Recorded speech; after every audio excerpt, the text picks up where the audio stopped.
Vale, en este vídeo voy a hablar de una disciplina muy importante de la psicobiología, que básicamente es el método científico. El método científico no es importante solamente en la psicobiología, sino en muchos ámbitos científicos para poder afirmar y para poder demostrar una observación, una inquietud que tenga algún investigador sobre un tema determinado.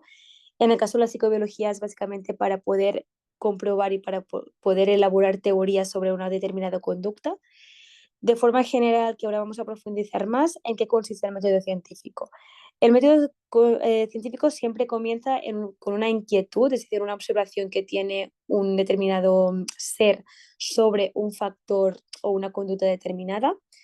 Y a través de esta observación se elaboran una serie de hipótesis. Esas hipótesis deben contestar a tu observación, pueden ser afirmaciones o negaciones, ¿vale? Es decir, puede ser que esta conducta sea así porque yo digo que a lo mejor es para eso o que no es así porque a lo mejor es para esto, ¿vale? Es decir, pueden ser afirmativas o negativas, pero en ambos casos son hipótesis, aún no se ha contrastado, entonces nos podemos equivocar en la hipótesis, ¿vale? Esas hipótesis se tienen que contrastar, es decir, tú tienes que convencer al otro de que tú lo que estás observando y lo que estás diciendo es verdad. Esta contrastación se puede hacer de dos formas más distintas que no son excluyentes, es decir, tú puedes hacer experimentación, puedes hacer observación o puedes hacer ambas, ¿vale? Entonces tú lo demuestras haciendo distintos experimentos o haciendo una observación sobre este comportamiento o sobre esta conducta en cierto tiempo, ¿vale? A través de esta contrastación, sea experimentación o sea observación, tú elaboras unas conclusiones que lo englobas en unas leyes que formulas, ¿vale? Es decir, yo he podido comprobar esta observación, por lo tanto puedo afirmar esa hipótesis porque lo he experimentado, porque lo he observado y elaboro esta ley.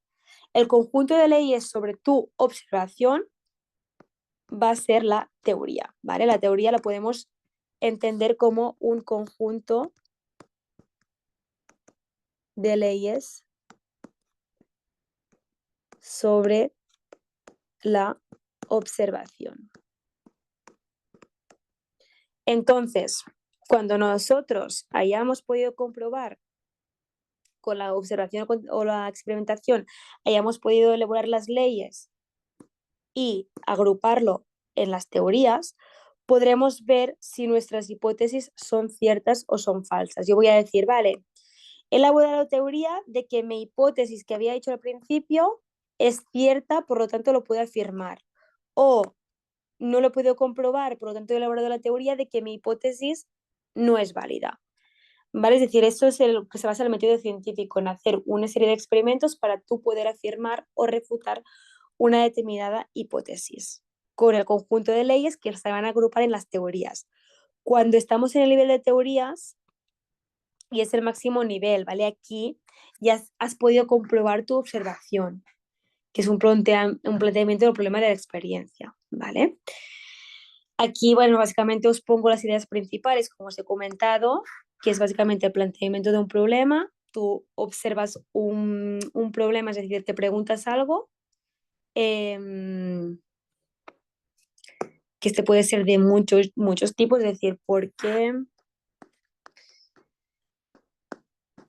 qué los humanos tienen un cerebro más grande que otros animales, por ejemplo? ¿Vale? Eso sería un problema, es decir, una observación que yo he hecho y he visto que los humanos tienen un cerebro más grande y a partir de aquí, pues yo quiero experimentar y quiero observar qué es lo que pasa con esto. Las hipótesis siempre son una respuesta a tu observación, que es básicamente debes comprobarlo con una contrastación empírica que la gente te pueda creer y es una posible respuesta al problema. Yo puedo decir, puede que los humanos tienen un cerebro más grande, pues porque tiene más inteligencia, porque se ha desarrollado más para tener más inteligencia o más cognición, pero también puede decir que no, puede ser que sea más grande porque no tal. ¿Vale? Es decir, las hipótesis pueden ser afirmativas o negativas, pero en cualquier caso son hipótesis que tú tienes que contrastar seguidamente. Hay una contrastación que siempre es empírica, es decir, siempre debes hacerlo empíricamente, prácticamente, es decir, tú tienes que poner sobre la mesa los experimentos o las observaciones que tú has hecho, pero tienes que apoyar con casos favorables a favor de tu hipótesis, apoyo empírico y la probabilidad de que esto se resuelva, ¿vale? Hay dos métodos, como hemos dicho, que es básicamente la observación y la experimentación. Observar a lo largo del tiempo tu problema para contrastar tu hipótesis o experimentar este problema. Entonces, a partir de aquí se formulan unas leyes científicas que pueden llegar a las conclusiones. Como os he dicho, son las conclusiones de nuestro experimento. He podido comprobar mi hipótesis porque he hecho este experimento o esta observación y he visto tal. Esto sería la ley científica. Elaboras unas leyes. La agrupación de estas leyes para explicar el problema son las teorías científicas, que como os he dicho ya es el máximo nivel al que podemos alcanzar. ¿Vale? Entonces, nuestro objetivo, más importante es poder llegar a las teorías científicas para poder demostrar nuestro problema.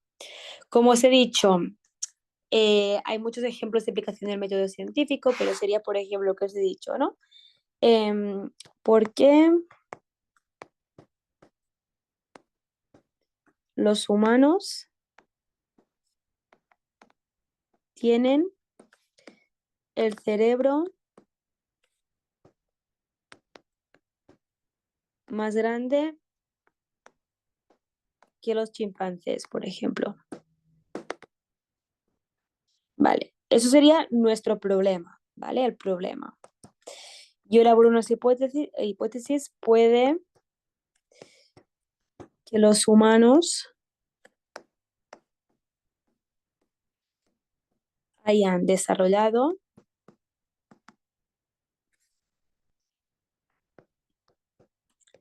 una inteligencia mayor y por lo tanto más cerebro,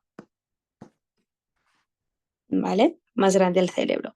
Eso sería una hipótesis que es la hipótesis que yo tengo como objetivo de afirmar que esto os digo yo que es verdad, ¿vale? Y esto lo tengo que plantear como un problema para poder demostrar empíricamente mediante experimentos o mediante observación que esta hipótesis la puede explicar y por lo tanto podría elaborar una teoría. A partir de aquí hago la contrastación. Lo puedo hacer mediante la experimentación o mediante la observación, ¿vale? Y yo luego, por ejemplo, cogeré un grupo de humanos para hacer mi experimento y un grupo de chimpancés. Y en ambos grupos les haré hacer una conducta determinada. Por ejemplo, escribir una palabra en un papel, ¿vale? Aquí luego yo le veré la teoría según mis conclusiones, mis resultados. Veré que los humanos me han podido escribir perfectamente la mayoría palabras. Los chimpancés lo intentan, pero no lo consiguen. Entonces, los humanos pueden llegar a la conclusión que tienen un nivel más avanzado de inteligencia porque son capaces de escribir una palabra y por lo tanto es la respuesta a que tengan un cerebro mayor, ¿vale? Los humanos escriben, por lo tanto, más inteligencia y por lo tanto más cerebro. Esto es básicamente la respuesta a mi hipótesis. La puedo comprobar experimentalmente, empíricamente. Y a partir de aquí, esto es la ley, perdonad, y a partir de aquí elaboraría una teoría, que la teoría pues sería la inteligencia humana, que agruparía todas las leyes que hubiera hecho para demostrar mi hipótesis. Esto sería un ejemplo de la aplicación del método científico, ¿vale? En los ejercicios del tema 1 hablaremos más de estos ejemplos del método científico, pero básicamente es entender y tener claro este esquema de aquí, que es súper importante. Y espero que con el ejemplo de la inteligencia humana, humanos y chimpancés, aunque seamos muy parecidos, los humanos tenemos el cerebro más grande porque tenemos que integrar más información, porque nuestra inteligencia es superior, es decir, Nosotros somos capaces de escribir una palabra y los chimpancés no. Entonces yo elaboro una ley que es que los humanos escriben, por lo tanto hay más inteligencia y tienen más cerebro, y a partir de aquí elaboré la teoría de la inteligencia humana y a partir de esta teoría la podré empezar a describir. ¿Y todo eso por qué? Porque viene de un ser que tiene interés por una determinada inquietud, que es lo que observa y elabora un problema. ¿Vale? Este es el origen de elaboración de las teorías. Y sería un ejemplo de la aplicación del método científico o hipotético deductivo. Haces una hipótesis y la deduces.